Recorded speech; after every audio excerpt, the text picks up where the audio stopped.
দিনটা ছিল 9th March, যেদিন ছিল আমার বিয়ে। হ্যাঁ, আমার বিয়ে। আমি ভাবছিলাম যে কবে তোমাদের সাথে আমার বিয়ের ব্লগটা শেয়ার করব। তো চলে এলাম আমার বিয়ের ব্লগ নিয়ে। দেখতেই পাচ্ছ এখানে মেকআপ চলছে। অ্যাকচুয়ালি এত লেট হয়ে গেছিলো বসতে, ১ ঘন্টা মতন লেট হয়ে গেছিলো। মানে আমি সবটাই জানি, আমি চেষ্টা করেছিলাম নিচের দিক থেকে টাইম মেনটেন করার, বাট টাইম হয়নি।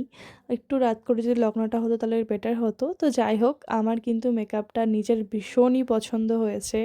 আমি খুব একটা ক্লিপও নিতে পারিনি, যেটুকু নিয়েছি তোমাদের সাথে শেয়ার করলাম। আর এই টাইমে আমি যখন মেকআপ করছিলাম, মানে আমার মেকআপ প্রায় ডান, জুয়েলারি পরছিলাম, তখন আমার বর চলে এসেছিলো। তাই আমি এত এক্সাইটেড ছিলাম দেখার জন্য, আমি দেখতে চলে গেছিলাম। এই ভিডিওটা দেখলাম অনেক ভাইরালও হয়েছে, অনেক ভিউও হয়েছে। তো যাই হোক, এরপরে দেখতে পাচ্ছ আমার বর চলে এসেছে। এদিকে আমার মা বরণ করে নিচ্ছিল। আর এই হচ্ছে আমার ফুল আমার বিয়েতে আমাকে কেমন লাগছে কমেন্টে কিন্তু অবশ্যই জানিও।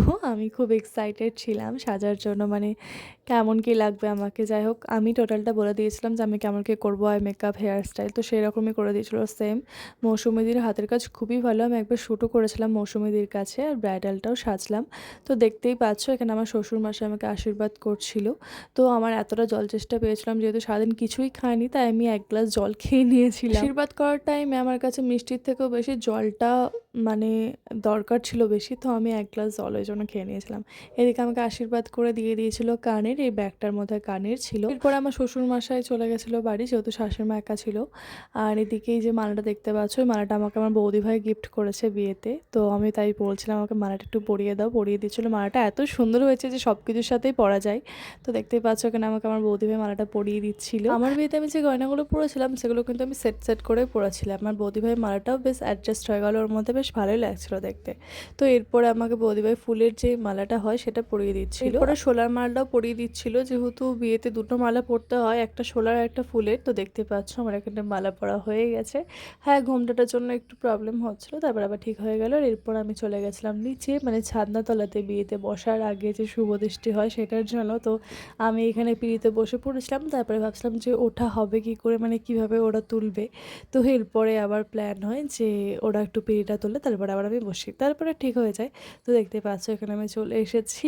আর এই যে ওর বরের বন্ধুরা, তারপরে আবার দাদারা হাসাহাসি করছিল, একটু ইয়ার্কি করছিল।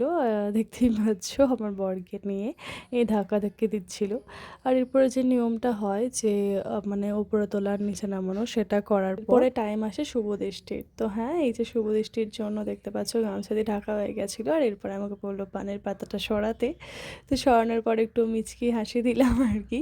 আর তারপরে আমাদের বলেছিল তারা দেখতে যেতে। দুঃখের কথা হচ্ছে একটাও তারা আমরা দেখতে পাইনি, তাই আমরা হতাশ হয়ে আবার ফিরে এলাম। এসে আবার বিয়ের পিঁড়িতে বসে গেলাম দুজনে মিলে। আর এখানে একটা নিয়ম হয় হাত ধুয়ে দেওয়ার। তো আমার বরকে হাত ধুয়ে দিচ্ছিলো আমার দিদি, আর শালিরা ডিমান্ড করে আর কি টাকার। তো হাত ধুয়ে এখানে হাত ছাড়া যায় না, তো তারপরে আর কি ও মানে দিয়ে দেয় টাকা। তো যাই হোক, এরপরে এখানে ঝামেলাটা মিটে যায়। আর এরপরে আমার দাদা দিচ্ছিল খই। এটা আমাদের যে যজ্ঞ হয়, মানে আমার বরের বাড়ির যে যজ্ঞটা ছিল সেই যজ্ঞের আগুনে এটা ফেলতে হয়। এটা 7 বার ফেলতে হয়। আর এরপরে হচ্ছিল সিঁদুর দান, যেটা মেয়েদের জীবনের সবথেকে বেস্ট মুহূর্ত। মানে আমি তো প্রচুর এক্সাইটেড ছিলাম এটার জন্য।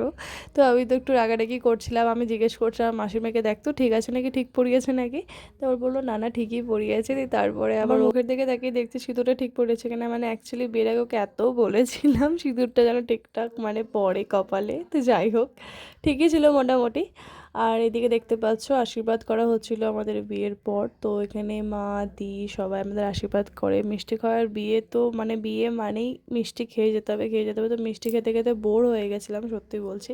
তো যাই হোক, এরপরে আমরা প্রণাম করে নিলাম। এরপরে জিজু আমাদের আশীর্বাদ করে নিয়েছিল।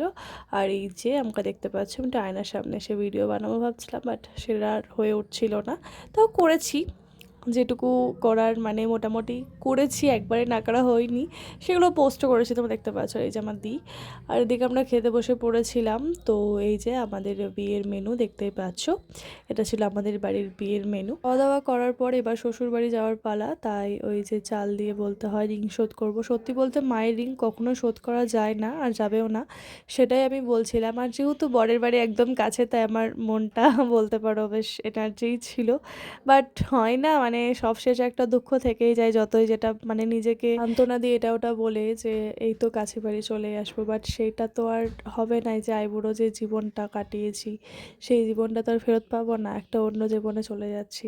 তো মনটা ভীষণই খারাপ ছিল। পরে সবাইকে এক একজন করে গলা জড়ানোর পর যখন দিদার কাছে গেছি, দিদা কিন্তু সত্যিই খুব কাঁদছিল। আমি বললাম, "চিন্তা করো না, কাছেই তো বাড়ি, যখনই ডাকবে তখনই চলে আসবো, যখনই তোমার মনে পড়বে।" বেরোনোর টাইমে জিজু এমন একটা গান চালিয়ে দিয়েছিল, হাসিও পাচ্ছিল, কান্না পাচ্ছিল। মানে ওরা আমাকে দুঃখ পেতে দিচ্ছিলই না, আমি যে শান্তি করে কাঁদবো সেটাও আমাকে কাঁদতে দিচ্ছিল না।